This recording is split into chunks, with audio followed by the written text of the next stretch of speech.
Hello दोस्तों, नमस्कार। स्वागत है आप सभी का मेरे यूट्यूब चैनल कहानी, कविताएं और हिंदी साहित्य में। आज की इस कड़ी में हम सुभाष चंद्र बोस की लिखी हुई उनकी एक आत्मकथा एक भारतीय तीर्थयात्री को ऑडियो बुक के रूप में प्रस्तुत करेंगे।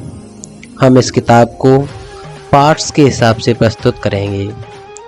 इसमें 12 लेसन्स हैं जो निम्न प्रकार हैं। अध्याय 1 मेरा जन्म, अध्याय 2 पारिवारिक इतिहास, अध्याय 3 मुझसे पहले का दौर, अध्याय 4 स्कूल के दिन फर्स्ट, अध्याय 5 स्कूल के दिन सेकंड, अध्याय 6 प्रेसिडेंसी कॉलेज के दिन फर्स्ट, अध्याय 7 प्रेसिडेंस कॉलेज के दिन सेकंड, अध्याय 8 पढ़ाई फिर शुरू, अध्याय 9 कैम्ब्रिज के दिन, अध्याय 10 मेरा दार्शनिक आधार, अध्याय 11 परिशिष्ट शेष जीवन, अध्याय 12 फुटनोट्स। तो इस किताब को हम 12 चरणों में पूरा करेंगे। तो आज पेश करते हैं इस किताब का अध्याय 1 मेरा जन्म। इस पाठ में हम सुभाष चंद्र बोस के जीवन के बारे में यानी उनके जन्म के बारे में जानेंगे। शुरू करते हैं। मेरे पिता जानकीनाथ बोस पिछली सदी 18वीं के 80 के दशक में उड़ीसा आए थे तथा वकालत के पेशे में खुद को स्थापित करके कटक में बस गए थे। वहीं 23 जनवरी सन 1897 दिन शनिवार को मेरा जन्म हुआ। मेरे पिता माही नगर के बोस लोगों के वंशज थे, जबकि मेरी माँ प्रभावती या ये कहना चाहिए प्रभावती हटखोला के दत्त परिवार से आई थीं। मैं अपने माता पिता का छठवां पुत्र तथा कुल मिलाकर 9वीं संतान था। आजकल संचार के जो फटाफट साधन उपलब्ध हैं उनकी मदद से हम एक रात में कलकत्ता से कटक तक का सफ़र पूरा कर लेते हैं, वह भी बिना किसी परेशानी या संकट का सामना किए। लेकिन 60 साल पहले ऐसी स्थितियां नहीं थीं। लोगों को बैलगाड़ी अथवा घोड़ा गाड़ियों से यात्रा करनी पड़ती थी, जहां चोर डाकुओं का भय बराबर बना रहता था, या फिर समुद्र का सफ़र था जिसके लिए समुद्री हवाओं और तूफ़ानी लहरों को झेलने का हौसला होना जरूरी था। चूँकि उन दिनों लोग नीचे वालों से ज़्यादा ऊपर वाले पर विश्वास करते थे, अतः पानी के जहाज़ तथा नावें ही आवागमन के लोकप्रिय साधन हुआ करते थे। जहाज़ समुद्र के रास्ते यात्रियों को कलकत्ते से चांदवली तक लेकर जाते थे। वहां से यात्री स्टीमरों में बैठकर विभिन्न नदियों एवं नहरों के माध्यम से कटक पहुंचते थे। बचपन से ही मैंने अपनी माँ के मुख से इन यात्राओं में होने वाली असुविधाओं तथा परेशानियों के ऐसे ऐसे किस्से सुने कि खुद इन यात्राओं का अनुभव लेने की मेरी इच्छा कभी न हुई। तो ऐसे समय में जब दूरियां बहुत अधिक थीं और यात्रा करना बेहद असुरक्षित, मेरे पिता द्वारा अपनी आजीविका के लिए अपने पैतृक गांव को छोड़कर इतनी दूर आना निस्संदेह दुस्साहस का काम माना जाएगा। मानना तो यह भी पड़ेगा कि केवल युद्ध क्षेत्र में ही नहीं अपितु आम जीवन में भी साहसी का ही साथ देता है। इसीलिए मेरे पैदा होने के समय तक मेरे पिता इस सुदूर तथा अनजान प्रदेश में अपने पैर जमा चुके थे और उस समय वकालत के पेशे में लगभग टॉप पर ही थे। मेरा जन्म स्थान। जनसंख्या तकरीबन 20,000 तथा क्षेत्रफल के लिहाज से भले ही कटक एक छोटी जगह थी, किंतु यहाँ ऐसी कई खूबियाँ थीं जो इसे अपने आप में महत्वपूर्ण बनाती थीं। कलिंग के प्राचीन हिंदू राजाओं के समय से चली आ रही परंपराओं तथा संस्कृति को इसने अक्षुण्ण रखा था। इस प्रकार से यह अनौपचारिक राजधानी थी उड़ीसा की। उड़ीसा जहाँ न केवल पुरी या जगन्नाथ जैसे प्रसिद्ध तीर्थ नगरी बसी थी, बल्कि कोणार्क, भुवनेश्वर तथा उदयगिरी जैसे भारतीय स्थापत्य कला के प्रतीक स्थल भी मौजूद थे। कटक न केवल उड़ीसा के अंग्रेज प्रशासकों बल्कि उस प्रांत में अन्य कई शासनाध्यक्षों का भी मुख्यालय था। कुल मिलाकर कटक में एक बढ़ते हुए बच्चे के लिए जरूरी और मनचाही आबो हवा मौजूद थी।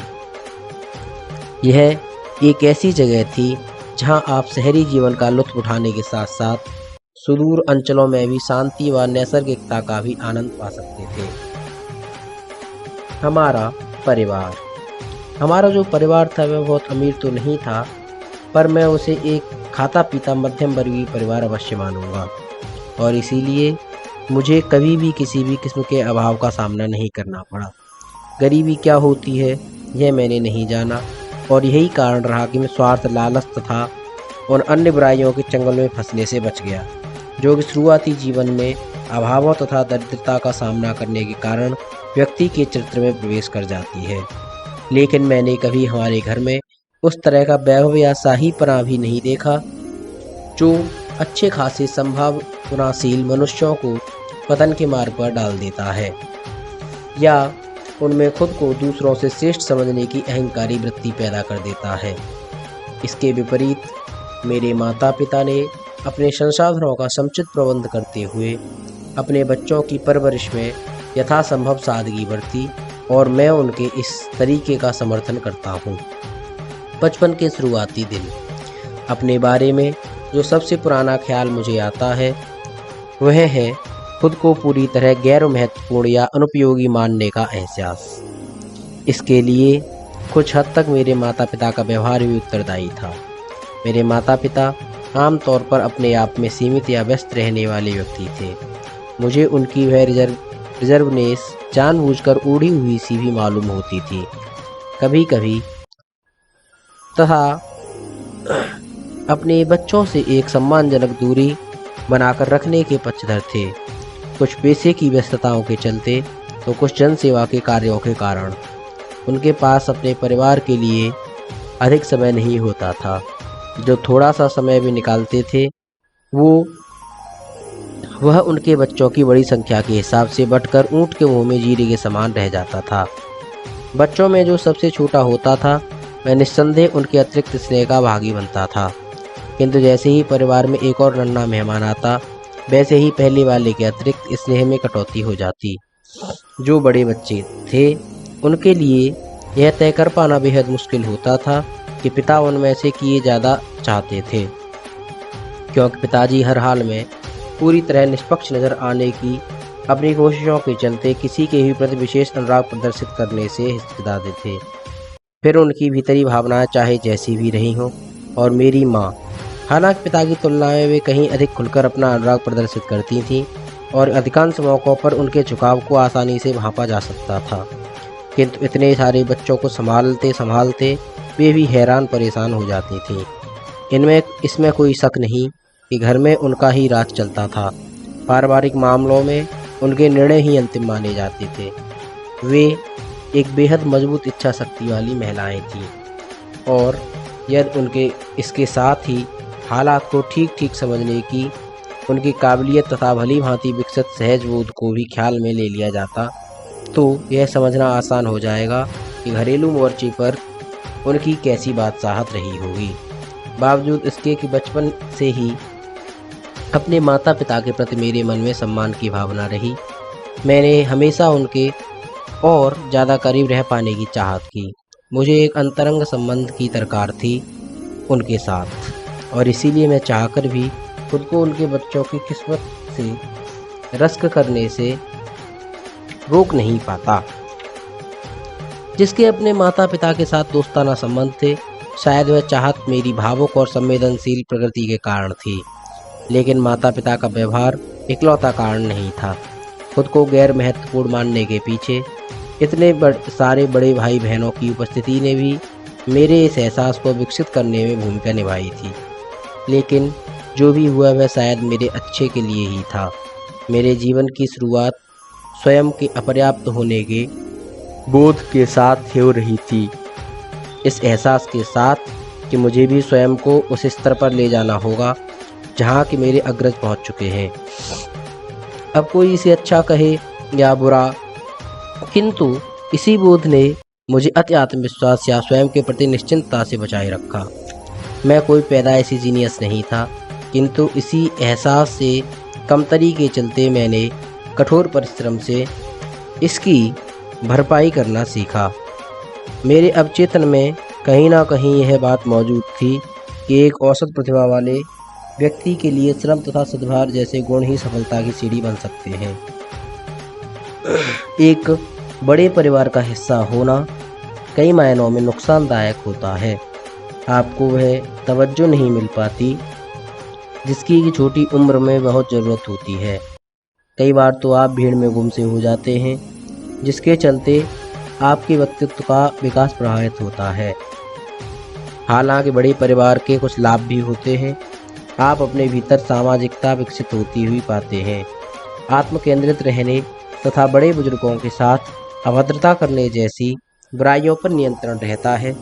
पैदा होने के बाद से ही मैं एक ऐसे विशाल परिवार में रहने का आदी हो गया था, जहाँ की ढेर सारे भाई बहनों के साथ साथ चाचा ताऊ तथा चचेरे भाई बहनों का भी जमघट था। स्वाभाविक ही है कि मेरे लिए परिवार शब्द सदा विशाल या पर्यायवाची रहा, लेकिन यह विशालता यहीं पूरी नहीं होती। हमारे पुश्तैनी गांव से आने वाले दूर दराज के रिश्तेदारों के लिए भी हमारे घर के दरवाजे हमेशा खुले रहते थे।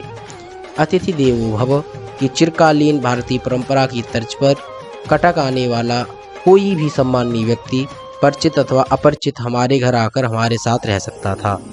चूँकि उस दौर में होटल सिस्टम बहुत अधिक प्रचलित नहीं था तथा अच्छे होटलों की कमी थी, अतः समाज के लोगों को ही इस तरह की जिम्मेदारियां निभाना होती थीं। हमारे परिवार की विशालता केवल पारिवारिक सदस्यों की संख्या के कारण ही नहीं थी, बल्कि उसमें ढेर सारे नौकर चाकरों तथा आश्रितों का भी बराबर योगदान था। इसके साथ ही गाय, घोड़े, बकरियां, भेड़ें, हिरन, मोर तथा तरह तरह की चिड़ियाएँ जैसे जीव जंतु भी हमारे उस विशाल परिवार का हिस्सा थे। हमारे यहाँ काम करने वाले नौकर अपने आप में एक संस्था थे तथा उन्हें घर परिवार का एक हिस्सा ही माना जाता था। उनमें से अधिकांश तो मेरे जन्म से भी पहले से अपनी सेवाएं दे रहे थे। कुछ ऐसे थे, जैसे उदाहरण के लिए हमारी सबसे बुजुर्ग कामवाली बाई, जो हम सबके लिए सम्माननीय थे। उस समय तक मानवीय रिश्ते बाजारवाद या उपभोक्तावाद की दीमक से प्रभावित नहीं हुए थे, अतः हमारे और हमारे नौकरों के बीच खासा लगाव था। बचपन में मिले इस अनुभव ने आगे चलकर नौकरों या कामगारों की इस जमात के प्रति मेरी मानसिकता का दोष मुक्त बनाए रखा। हालांकि घर परिवार के इस वातावरण ने स्वभावतः मुझे ब्रॉड माइंडेड होने में मदद की, किंतु यह मुझे मेरे स्वभाव के संकोच तथा अपने आप में सिमटे रहने की प्रवृत्ति से छुटकारा नहीं दिला सका। इन प्रवृत्तियों ने आगे एक लंबे अरसे तक प्रेत की तरह मेरा पीछा किया, बल्कि मुझे तो शक होता है कि अब भी मैं इनसे पूरी तरह मुक्त हो पाया हूँ या नहीं। संभवतः पहले ही मैं अंतर्मुखी था और अब भी हूँ। धन्यवाद।